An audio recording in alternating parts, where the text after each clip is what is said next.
So I guess we'll just get started. So I just did a little review of both books because I read these a couple months ago. And we're going to start with Starfish. I think that's what I said on the podcast.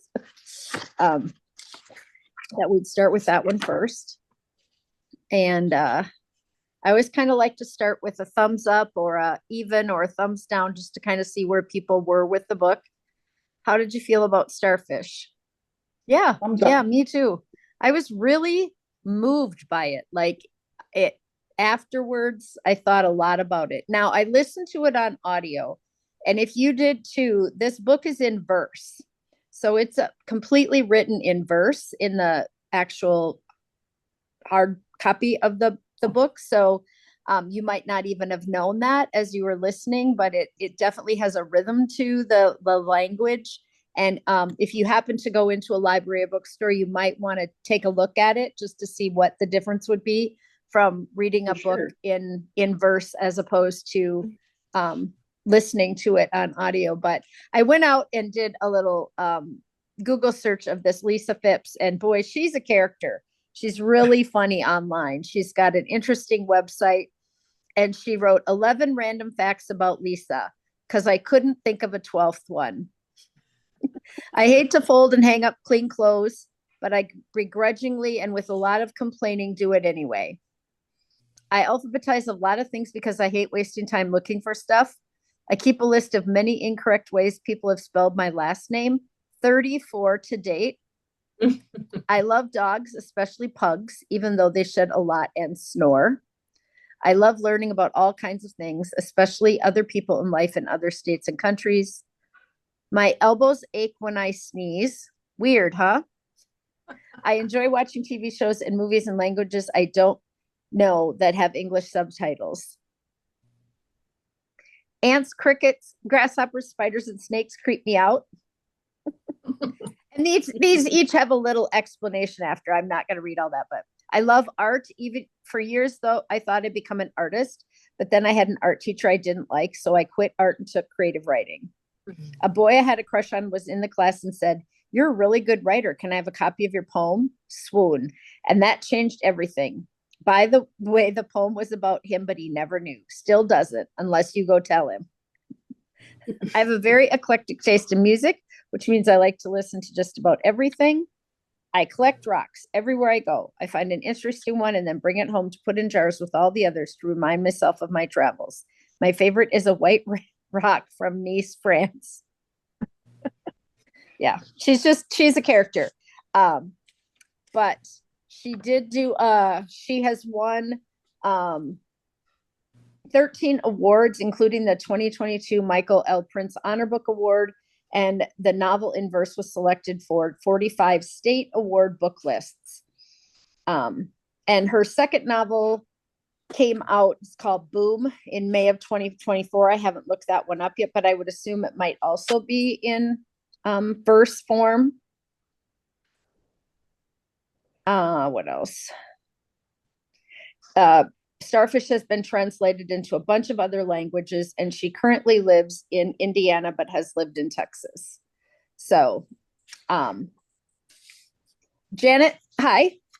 And we can't see Connie, but we just did a thumbs up, thumbs down on the book on Starfish. What did you think? Yeah, everybody gave it a thumbs up. I think it's one of those books that everyone should read. You know, I hate that as a teacher when you say everyone should read this and be good for you.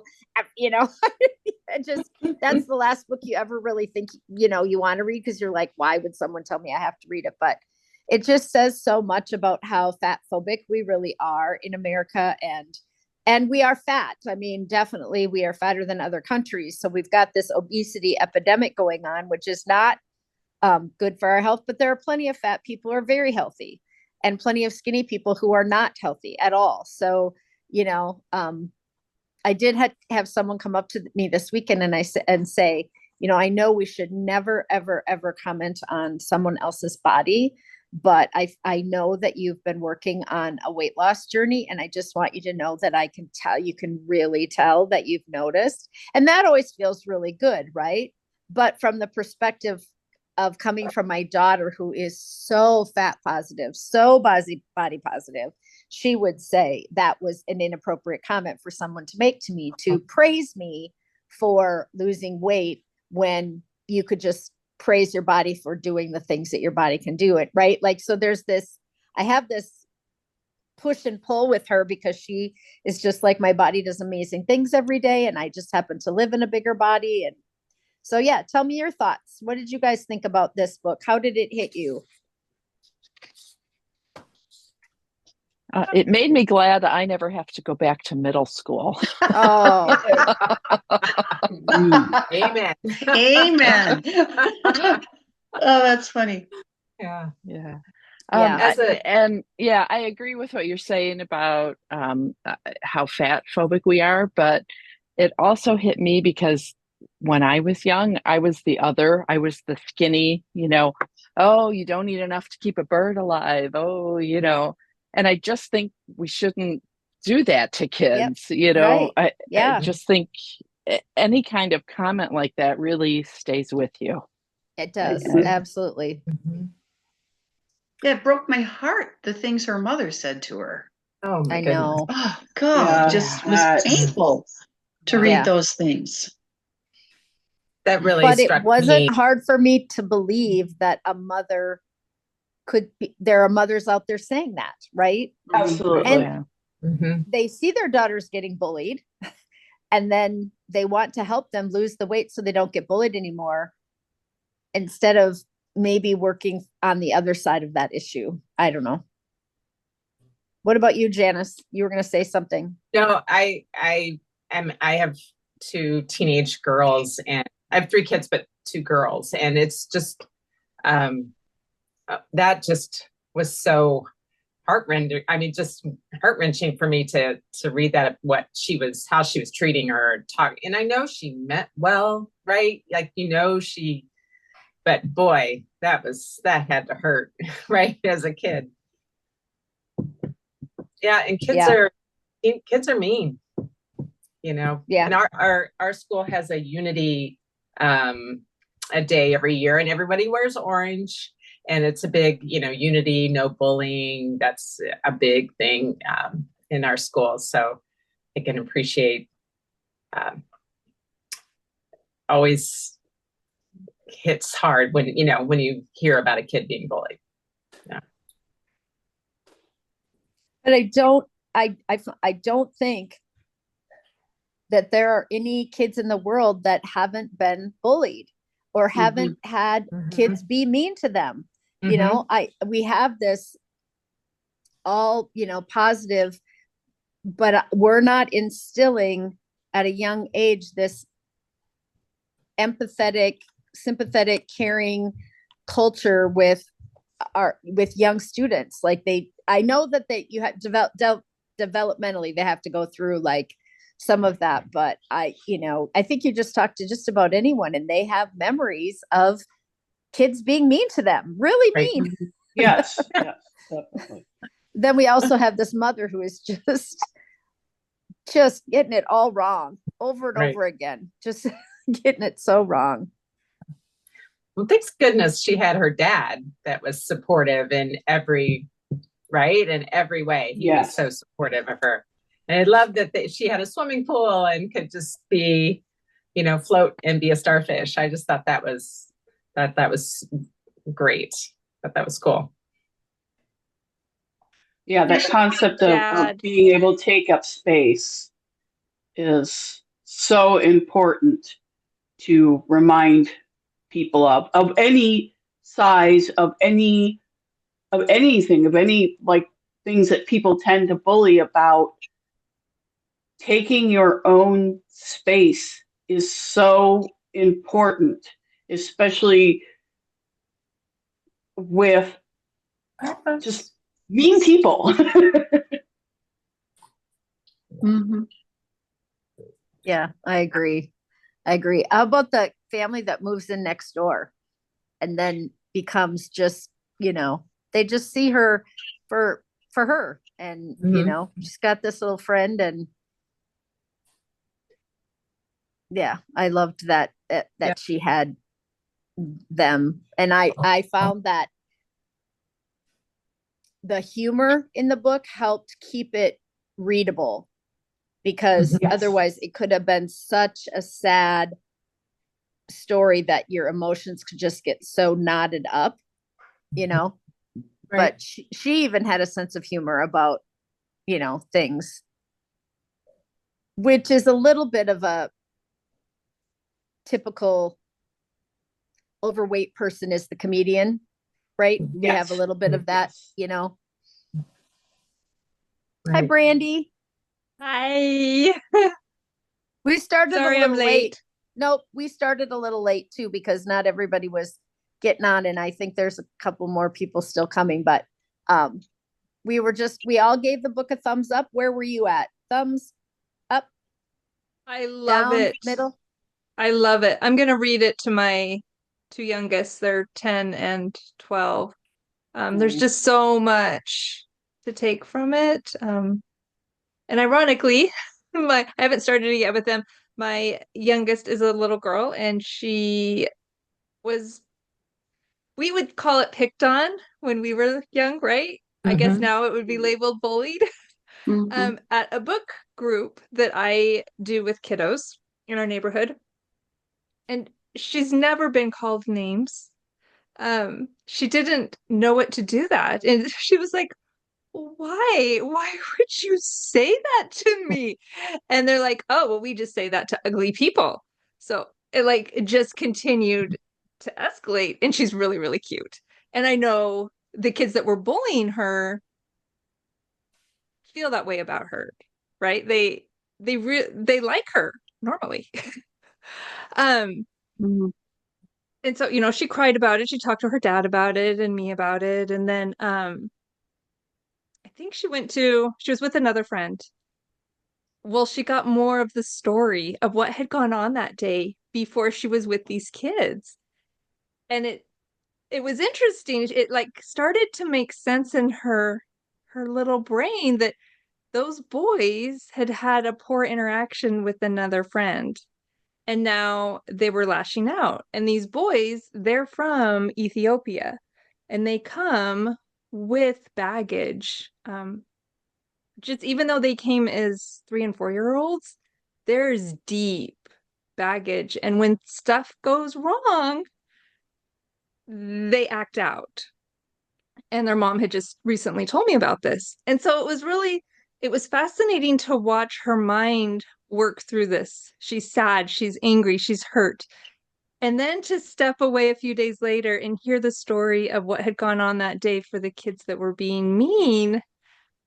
Oh, and then to know a little bit of their background. It was fascinating to see how she was then able to kind of let it go once she understood the whole story behind it. So, yeah, it made me think of that book, and my kids don't really have to worry about that because they're homeschooled. That's like a foreign concept. And the kids they play with are church kids, and you'd think church kids would be nice, but apparently not always. Oh, yeah. No. Because they have a story, right? Kids act out because there's a story. And this book didn't fully like delve deep into that. Like how could a mother treat her daughter like that? I Mhm. cannot. I cannot. And then to have a husband tolerate in a way, like he didn't like it, but he didn't do anything about it. That's what broke me in the story. Yeah. That the father did not put his thumb on the mom and be like, Enough. he was being Yeah. too nice. Yeah, and the brother did the same thing, and he wasn't, he And in the book they didn't discuss someone talking to him about it. He was sort of one of those characters that wasn't really fleshed out very much, what he was doing and why. He was copying his mother. Yeah. But it is a children's book, right? If it was written for adults, they could have gone deeper into the psychology of the mother and Yeah. the father and the children and the neighbors. And but the neighbors put in there as a reminder that there's good people, right? Like there's people that are going to look out for us, love us, accept us for whoever we are. And we just have to find those people, right? We're fortunate if they live behind us. Well, and our worth doesn't come from what other people say about us. And everyone has to learn that. But it's hard, Very. right? Like, even as an adult, we don't want No, Yeah. to exactly. be treated like that. It's like, I Yeah. can't imagine, like, it would crush me. And that little girl is so strong. I do not have the strength of that child. She's remarkable. And so I think there's a lot for us to learn from her character as adults. Like, okay, I can be strong like her in hard situations. And I Anyway, do think sorry, that there I are get on and I just jabber away. Sorry, No, guys, that's I'll be fine. quiet. No. Perfect. I think that there are so many young kids out there too that are heavy when they're young, right? Or they have a body part that is disproportionately larger or smaller than other kids, and they grow into that, right? And so it's that time of finding acceptance for yourself when you don't love everything you see about yourself as a young kid either. And then the more you get teased about it, the more you kind of hate that thing. But she just definitely had a sense of humor about, not that it didn't hurt, but she tried to, keep a sense of humor. I do think her mom was trying, but we needed to see someone trying in the wrong way, right? Like, Yeah. I really, there are lots of kids that get sent to fat camp. Lots of kids that get sent off to fat camp to lose weight, right? Every summer for years and years, and their parents think that that is the best thing and that will fix them. Yeah. I loved her resilient spirit. I loved that she still knew her worth after having, hearing all of this from people, that she still had this wonderful sense of I'm okay and I'm enough. I'm enough. Yeah. Mhm. Yeah. Like, where does that self-esteem come from? Yeah.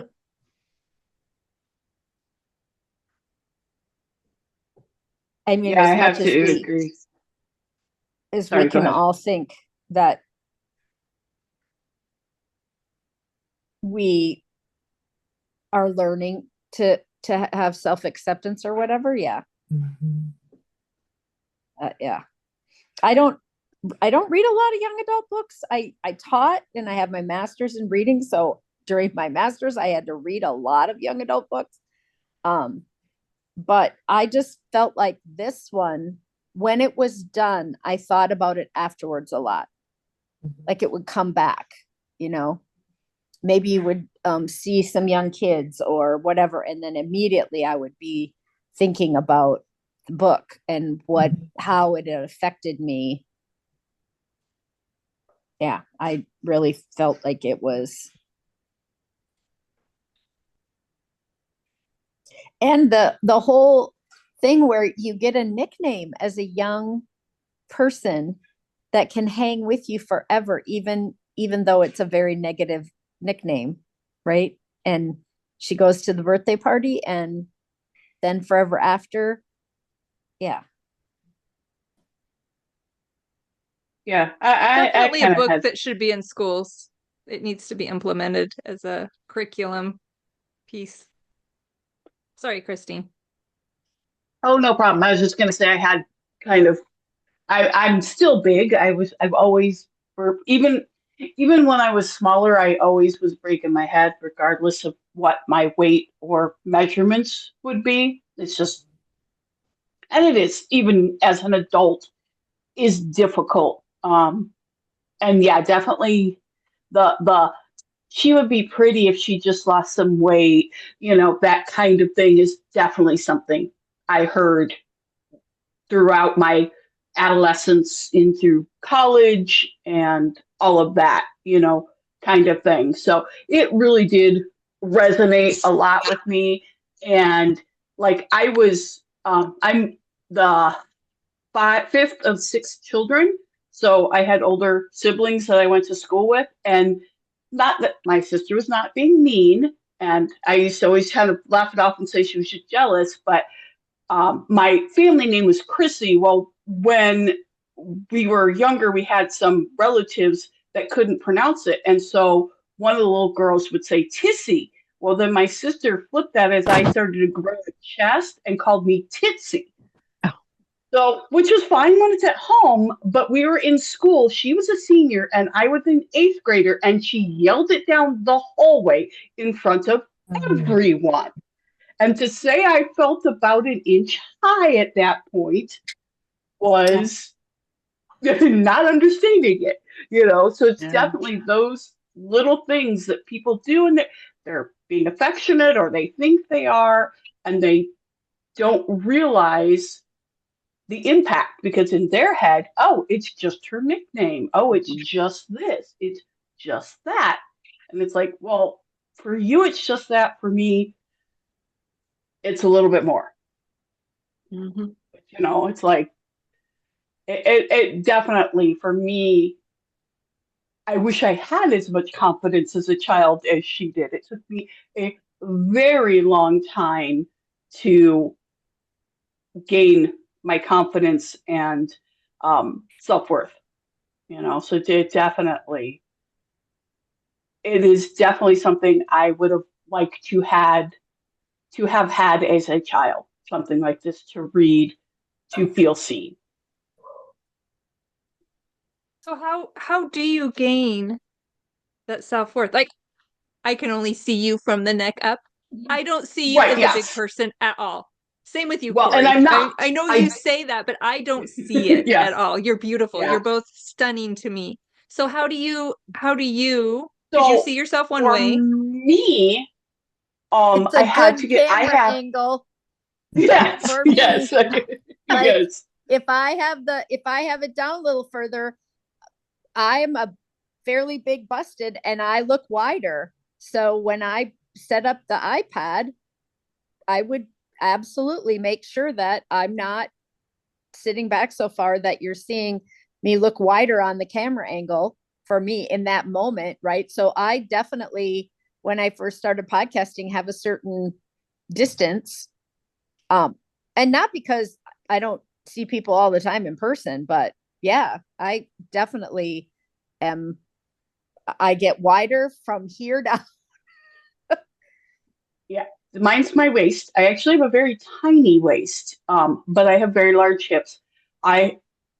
Depending on with my weight, I can be as much as 20 inches difference between my waist and my hips. So, which is very large, very difficult to fit clothing. But it's just something that kind of, actually, weirdly enough, I really became comfortable with my body when I went on dating sites. As I didn't really date as a young person. I was busy with school, and I get kind of hyper-focused on things. So when I started deciding that, I'd like to meet somebody, I went on dating sites, and I'm like, I'm not going to try to be one of these people who doesn't put the full picture out there. I'm going to have a picture of my behind, and it's going to show. And if you don't like it, swipe the whatever way you need to or whatever. And I actually ended up meeting my partner on it. And but I actually had like people who responded.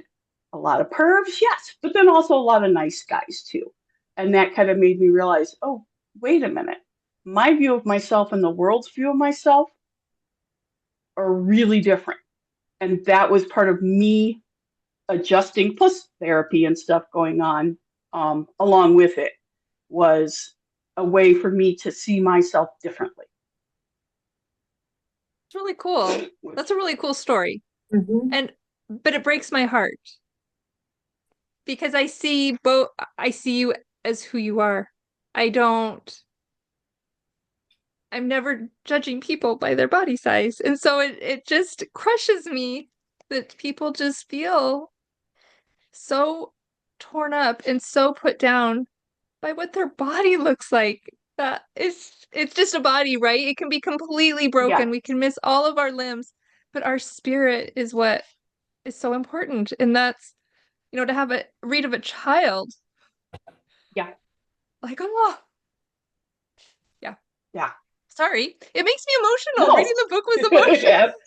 It was. It absolutely was. I mean, just, and then like some of the discussions like between her and her sister, when her sister's like, I just didn't even realize, I'm so sorry that for what I did.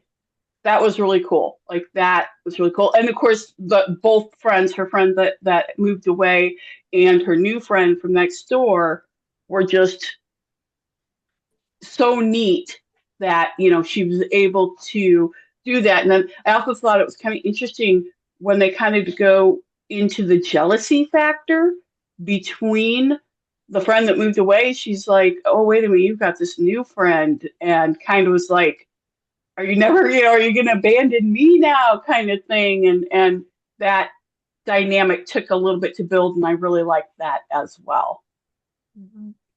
Yeah. Yeah, I didn't have to deal with it growing up because I was thin. I was always in the gym working out. I was a gymnast and I played a lot of sports, and and so it wasn't until much later that I put on the weight. But yeah, and I still have trouble with it. Self-esteem around body image and all that.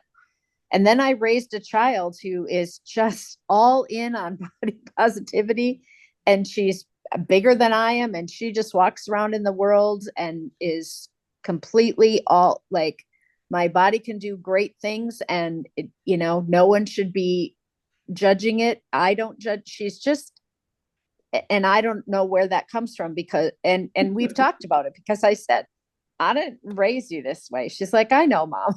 Right? Because we didn't. I mean, we're really just coming into some of this, letting people's body be their body in the last, and when she was young, she's 28.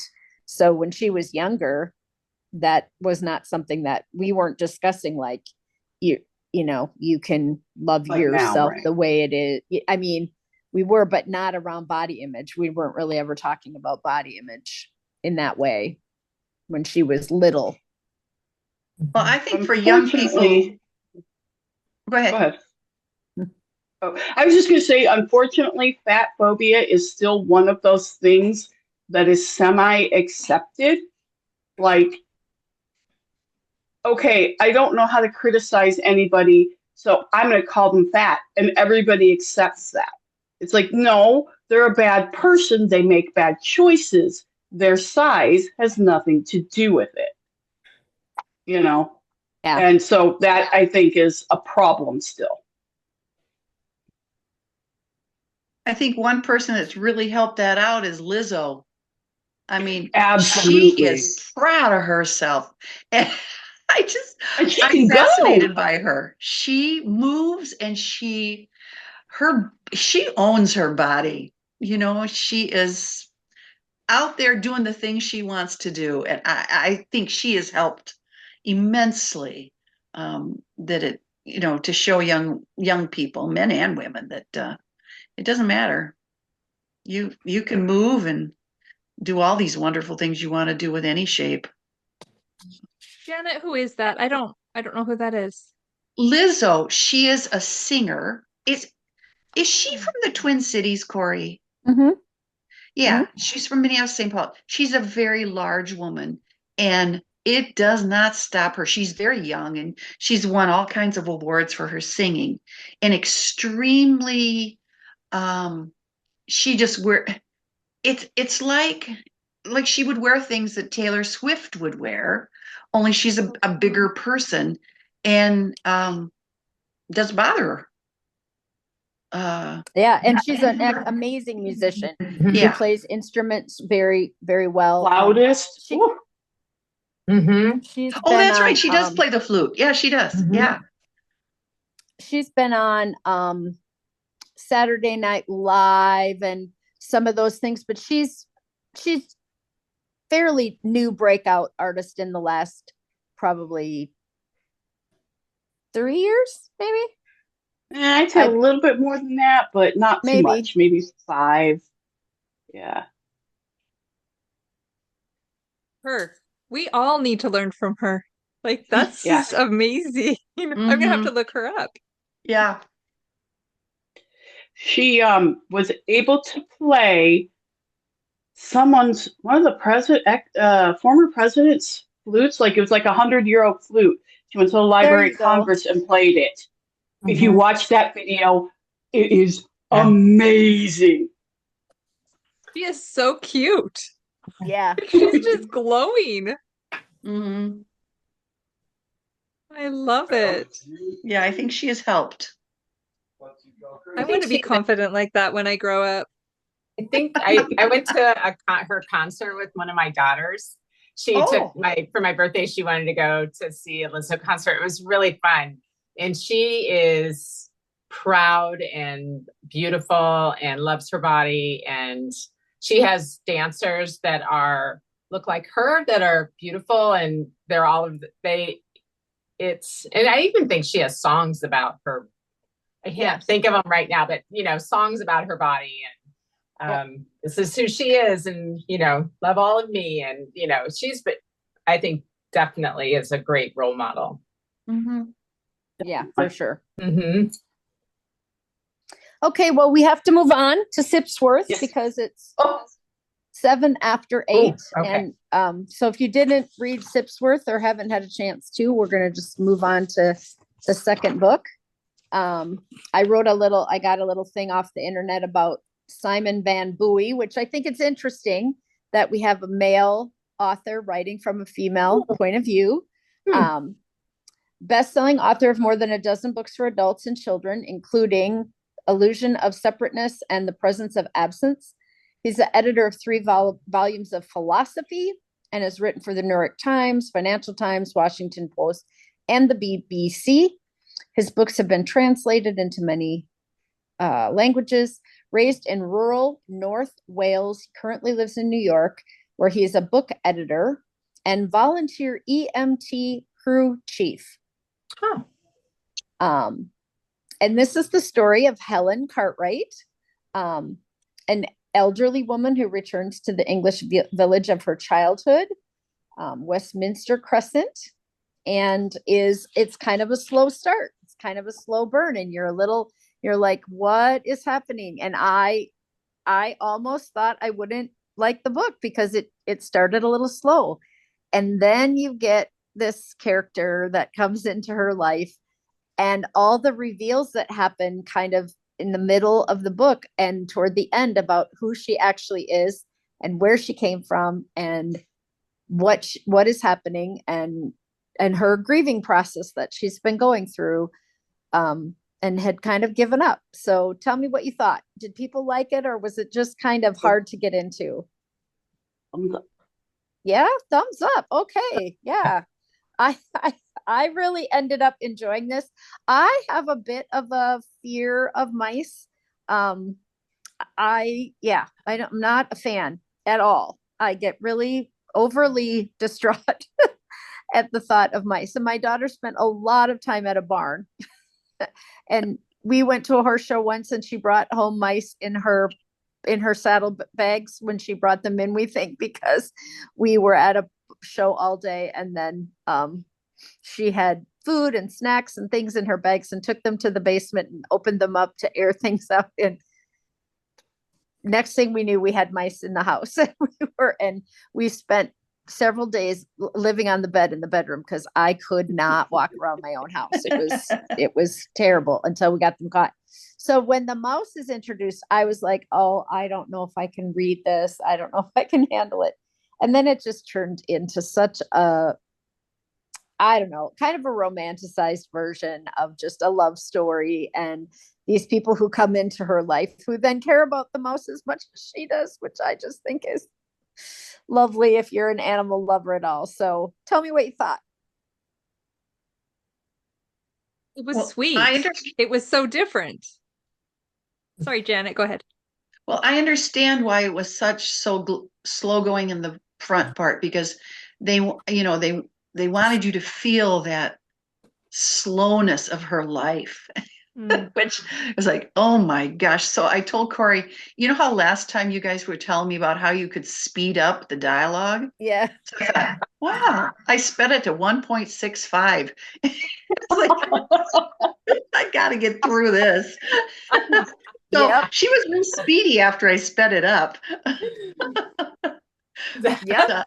And that first half was meant to be slow and lonely, and oh my gosh, it was. So I was really pleased when it picked up because, oh, I agree. I agree. felt, I almost felt thought, alone. well, I don't know if I should even finish this. And then the mouse comes and I'm like, I really don't think I should finish this.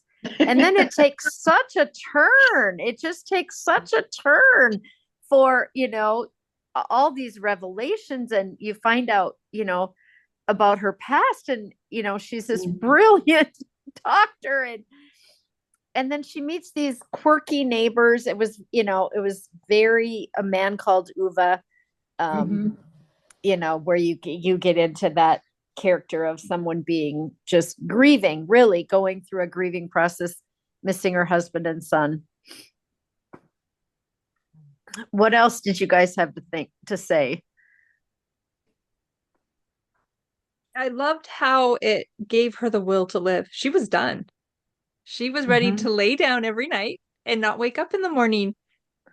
But it's a reminder that even the smallest thing can change a life, can bring out something in us that was missing. And maybe that's why a mouse was chosen. It could have been a cat, it could have been a dog or a frog, but the author chose a mouse, which I'm completely afraid of. Like you, Corey. I cannot. But wasn't there a so part? I was worried, like, am I going to get through this? But for a while, didn't you just want her to let it go? I mean, in the beginning, when she just struggled, didn't you just want to say, just let it go? Take it outside. Put it outside. Yeah. But she needed that lifeline, that thing to get her out of bed every day and put her to bed every night. And it was precious as you went along through it. It became really a precious. I love how she went and picked all the special stuff. Yeah, all the special things. It was almost like, okay, she's going to turn instead of a little old cat lady, she's going to turn into a little old mouse lady and make so little outfits for it. And, it was like, boy, this woman's a little off. And that was kind of a lot of my thought. I'm like, okay, wait a minute. What the heck? Why is she so invested in this? I understand grief and stuff, but this was like, my goodness, just let it sit in the tank and throw some cedar and give it food and they're good. They don't need all this. But no, she had to do all this, and then it was like sitting by her and all these things. And then, and then it's like she goes into the hospital. She's like, I need this and I need that. I'm like, what? I know. And then she's like, oh, well, I'm a heart surgeon and da da da. I'm like, oh, light bulb turns on. It's like, oh, yes. I loved how it ended when she, I was so sad when, the Sipsworth got out. And then, she was so sad when she came home. And then I'm like, he's going to come back. He's got to come back. But, and in my head, as soon as she heard the knocking on the door or the sound, and then I was like, oh, I was already in my head going to how, she's going to bring him home into the house. And, and then the book ended. I just thought it was so sweet. Very, very touching. Yeah. I felt that too. Like and again, some humor had to be used, or you would have just drowned in her sorrow, right? Yes. There had to be some moments where she does some, like, going next door and looking in the garbage and looking out the windows, and there have to be some things that kind of keep it a little more lighthearted than just this downtrodden woman who's really struggling. Right. You did good, Corey. They were both excellent. Yeah, they were both really good. They were definitely good. Very cute. It's funny, at the end, I was listening to the audiobook, and I literally was crying. Okay, at the end, I'm like, it's got, no, it can't be got. Oh my God, if they ended this way. And then like my brain just like was in a fog, and I had to rewind the end because I missed like the last 2 minutes. I'm like, wait a minute, what? It's over? What? And then I had to rewind it. I'm like, okay, it was there. Okay. It was so funny. It was ridiculous. I'm like, this is a book about a mouse. I know. That's why I was questioning whether or not everyone would have a similar kind of, reaction to this story of this woman. And one of the things that was over on the Goodreads descriptions from somebody who reviewed it was that knowing people in your life that are elderly, having elderly neighbors, and not making acquaintance with those people, and when you really could make a change just by saying hello at the mailbox, or they had this little paragraph about how as people get older they tend to get lonelier and lonelier, and then there isn't anyone there for them. And I thought, gosh, do we have, are there people in my neighborhood that maybe I should be saying hello to, or dropping by, but then I think maybe Ross and I are the old people in our neighborhood. I was like, actually, maybe I'm the grayest haired one. And the kids across the street think I'm the old lady. Like, they should maybe bring me some chocolate chip cookies. Come here. That's so funny. Because we do have a lot of younger neighbors right next door about our age, but we have a lot of younger neighbors, and I was like, oh yeah.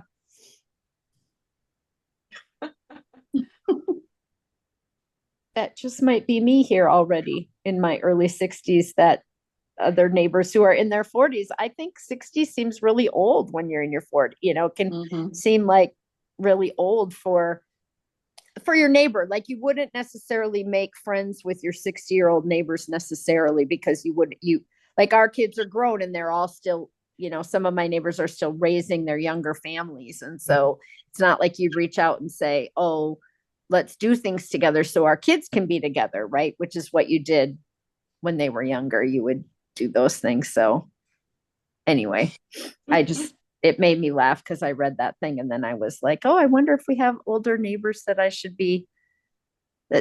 I know we have one down a couple blocks, that young older couple that just moved in, and I thought, yeah, I didn't reach out. Usually I take cookies or bread or something over and say hello, but yeah, then I thought, it's probably you.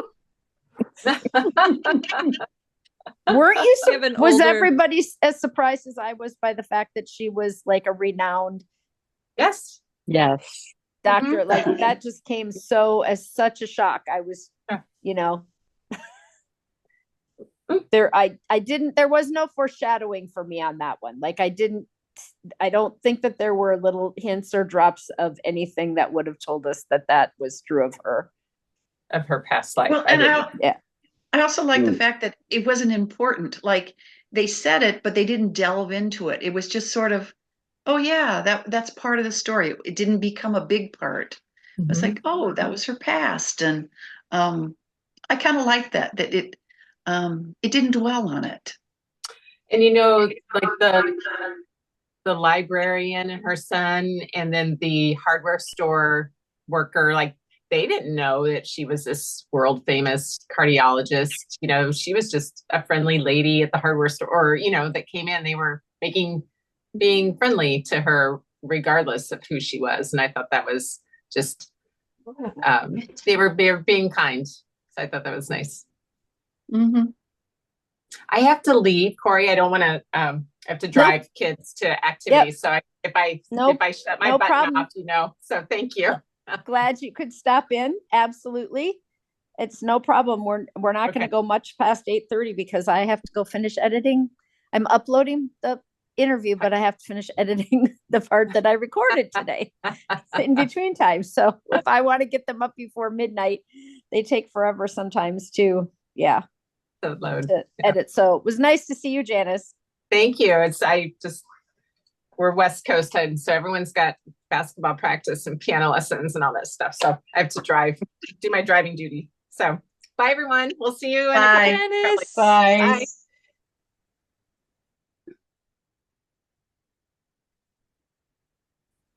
Did any of you, did you listen to Starfish or did you read it? Not Listen. Sipsworth, but Starfish. I listened. love the audio of her, that young woman's voice. And when you said, Christine, that you listened to Sipsworth, I thought, well, maybe I would have had a different experience if I had heard her voice. Was it the voice of an kind of an older person that read it? You know what? It's been so long. I thought it was a gentleman, but What mine was, and I think he was. Yeah. I would say he was older. Okay. Yeah.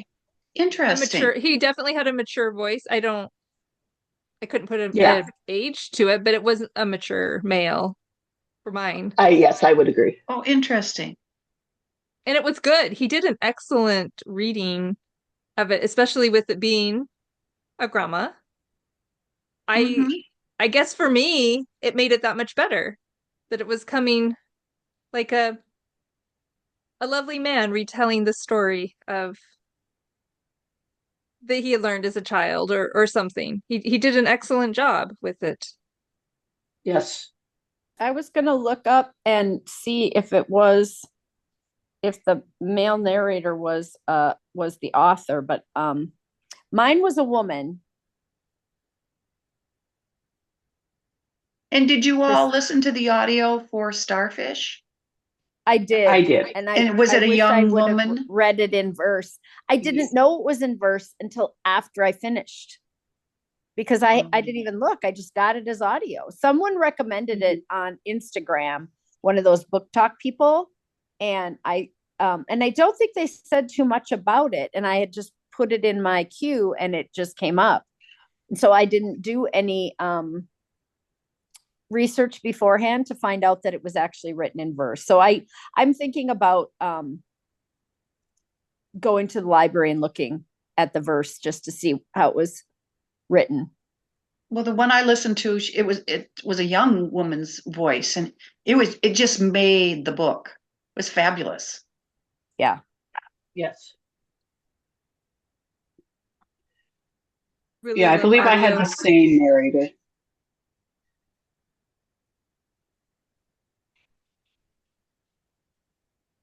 Have you ever read or listened to the book Raimi by Corey, who's the author? She lives in the Twin Cities. She did the one that you love about the little mouse. Raimi. Anyway, it was the same young woman who read them, and maybe she's not young, but she has this young voice that just makes it come alive. I think the whole story. Raimi, R-A-I. Yeah. She has a whole bunch of books that you've read about. I'll find it. About a mouse?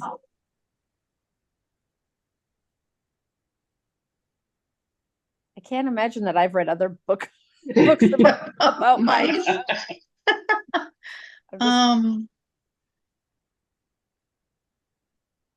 I'm looking.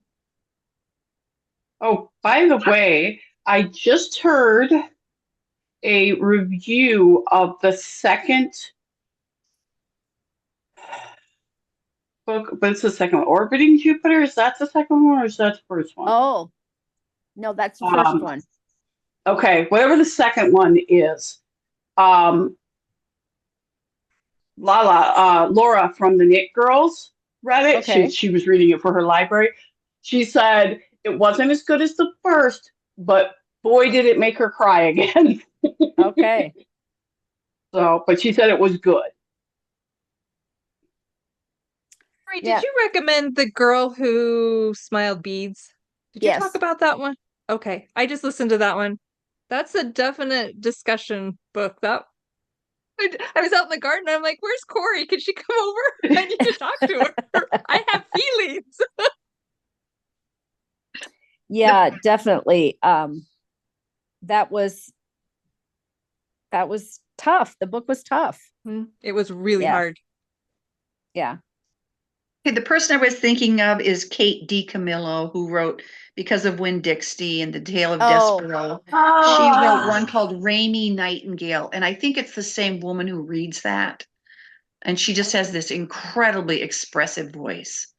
And it sounds like a younger person. So that's who I was thinking of. Rainy Nightingale, probably one of the best, most enjoyable books I've ever listened to. So that Kate DiCamillo. That's who it was. Rainy Uh-huh. Nightingale. Okay. Uh-huh.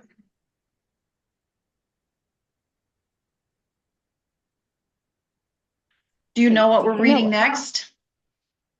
Well, we're going to discuss that. We should do that now, I guess. Girl Who So I have a Smiled couple- Beads. Do you think so? It's a long one, but I have emotions. Well, I'll put it in our list here because you guys are the ones don't that know if keep showing anyone up every time. So Wants a longer one. I mean, we have 2 months between, so Yeah. could do Oh, yeah. I longer don't mind ones. the longer one. What's Okay, it I'll tell called? you guys- Wild Beads? I'll tell you the premise. The Girl Who Smiled Beads. Clementine was 6 years old when her mother and father began to speak in whispers, when neighbors began to disappear, and when she heard the loud, ugly sounds her brother said were thunder. In 1994, she and her 15-year-old sister Claire fled the Rwandan massacre and spent the next 6 years migrating through 7 African countries searching for safety. So it's based in a true story. They eventually get to Canada and the United States, and then Chicago, I think is how it went. And then it's the story of how they survived that journey. It's tough though. It's tough stuff. Like, there's a lot of, and it's a African phrase about her when she smiles beads. Right? Am I right, Brandy? Mhm. Yeah. Yeah, it was a story too. There was a story. Yeah, And about- it is a back and forth. Like you go from one chapter, I'm assuming, since I was listening, I think it's by chapters. It's back in Africa, and then we're in America. And so you have to be aware it's a back and forth story, not a straight timeline. Okay, but so flashbacks. it wasn't hard for me to follow. I wasn't like, oh no, what chapter are we Okay. on Yeah, now? no, I didn't struggle to follow it. Okay. So Corey, you've read Some it people too. do. Yeah, I read it a month ago, maybe. Yeah, I was gonna say it wasn't that Yeah. long ago. No. I was also gonna say it is 9 hours long, so it is Oh, long. that's not bad. That's not that No, it isn't, except for non-reader. bad. Yeah. Like for non-readers, then that's a big book. Yeah. So the two that I was going to recommend, that I just talked about on the podcast, was called Flat Broke with Two Goats. And that is a woman and her husband who lose everything and are in trouble with the IRS. They're behind on tax payments. And they lose their nice house and they have to go live in this hovel. It's a true story based in North Carolina. And it's humorous and sad, but it says a lot about financial stability and like women not taking accountability for knowing where their finances are at and things like that. So it is also 9 hours, but it reads like a quicker novel. So I just finished it. It made me laugh. I thought it was quite, it's funny, it's good. But it's not literature. It's not great literature. And then I was wondering if anybody had read Lessons in Chemistry. Has anybody read that? Yes, it's one of my favorite books. Because that's a bigger book, but it's super popular. And so I didn't know if everybody could get it, because it's still one of those ones that is hard to get on audio. I think you have to wait a while. So I wondered if maybe we should wait for that one a little longer, but I am certainly happy to put forward The Girl Who Smiled with Beads on Brandy's recommendation. What do you guys want to read? That's fine. We can go with that one. Should we read that one? What do you think? I don't mind a good cry. It's not. I didn't cry much. No. Okay. It just left me with emotions that I didn't expect. Yeah. Yeah. It's moving. It's definitely. Mhm. It's definitely current, because things that are happening in countries all over the world, people are fleeing.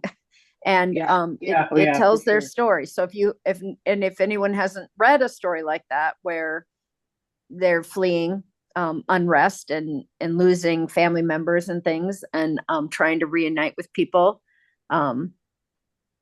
then it definitely is worth reading.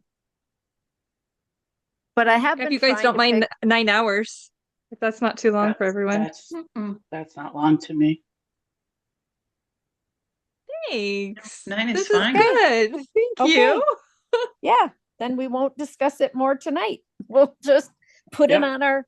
I'll post it in the group, and I'll pick a date. Now, the problem with doing this every other month, which is great, for me, it's been better, is that it's December, and December can be really busy for people.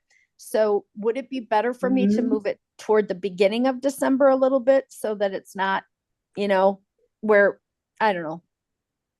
Either that or put it to the very beginning of January. Can just seem to fly for everybody, no matter what. I mean, that's just a busy time of year, I think. So when I was I would say at the calendar, the beginning of December, or even just push it to the very beginning of January. Yeah, I guess I could do that too. Give people time to read it over the holidays. Okay, I'll take a look at that. Yeah, that's a good idea. Well, I want to thank everyone for coming, but I do have to cut this short, because it has been a day of me trying to get everything done and get the podcast up. So I did put out a notification on YouTube and on Patreon that the podcast would be up. And I know people don't care, but I do have a few core people on Monday nights at 11 o'clock. If it's not up, they're looking for it. And I'm like, if I don't say something, they're going to be like, well, where is it? Where's my Monday night podcast? Where's my?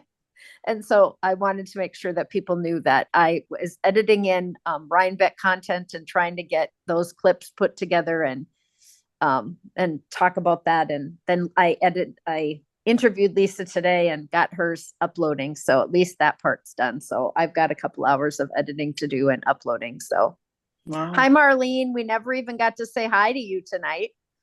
She came in a little late.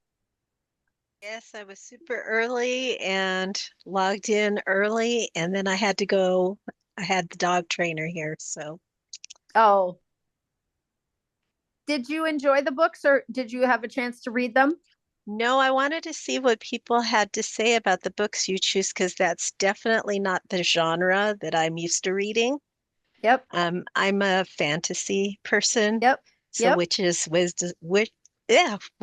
wizards, knights in shining armor, that's my thing. So I just wanted to hear what you guys are reading and see if I maybe could stretch out a little. Yeah, no. Good to know. Yeah, I'm not a huge fairy, witches, wizards person, although I have read some. Yeah. I do think I try, and especially in the book group that I'm in, I try to stretch myself too. I get that, where because you can really get in something where you're just reading kind of the same genre over and over again. That's me. Because back in the day, I used to do historical fiction. That's I all like historical fiction too. 20 years ago, historical fiction, and I just was like, come on, you got to try to read some other things that are a little more broad. So well, and I like fiction anyway, because reality, we live it, but some of the stuff is scarier than fiction. Yes. Yeah. I would agree. Okay, I'm gonna say goodnight, you guys. Otherwise I'll sit and just chitter chatter for another half an hour. All right. Corey. Thank you. Everyone. Everybody. Thank you. Bye. Bye.